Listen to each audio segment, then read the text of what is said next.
શું તમારી સાથે કોઈ દી એવું થયેલું છે કે તમે સ્કૂલે કે કોલેજે ગયા હો અને ત્યાંથી કહેવામાં આવે કે 2 દિવસની રજા છે? આજે મારી સાથે કાંઈક આવું જ થયું. 2 દિવસના આરામ બાદ ટિકિટ લઈને જવાનું હતું ટ્રેનમાં. આજે તો પાર્થ ને પાર્થ સાથે સફર કરવાનું છે. ટ્રેનમાં હંમેશા આપાતકાલીન ખિડકીએ બેઠવાનું. ભાવનગર આવીને પહેલા સ્ટેશનરી આવ્યો અમુક ઝેરોક્સ કઢાવવા, અને પછી જ્યારે કોલેજે ગયો ત્યારે ખબર પડી કે ચૂંટણીના ભાગરૂપે કોલેજમાં 2 દિવસની રજા રાખેલી હતી.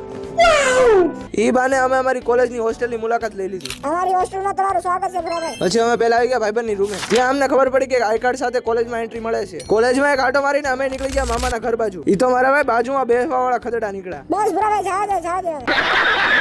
પછી ઈ લોકો વહી ગયા બસ સ્ટેન્ડ. હું આવી ગયો મામાના ઘરે. મામાના ઘરે હરગવો ઘણો આવ્યો છે, હાલો પાડતા જાવી. એમાં કહેવાનું શું હોય, હરગવો પાડીને હું નીકળી ગયો બસ સ્ટેન્ડ બાજુ. સરકારી બસમાં ગળદી એટલી હતી કે મારે પ્રાઇવેટમાં આવવું પડ્યું. ફાઇનલી આપણે પાલિતાણા પહોંચી ગયા. મને હજી ખબર નથી પડતી કે હું આજે ભાવનગર ગયો હું લેવા. ઘરે આવ્યો ત્યારે યાદ આવ્યું કે માસીના છોકરાને તો અહીંયા જ ભૂલી ગયો. એને પાછો કઈ ભાવનગર ઠેક લેવા નથી જવાનો, એની બસ જ અહીંયા આવશે. પછી મોટા ભાઈને ગાડીમાં બેહાડી દીધા અને નીકળી ગયા ઘર બાજુ. આજની બાકીની કથા નેક્સ્ટ વ્લોગમાં કરીએ. ઈ પાર્ટ ખાલી ફોલોઅર્સને જોવા મળશે, એટલે ફોલો કરીને રાખજો.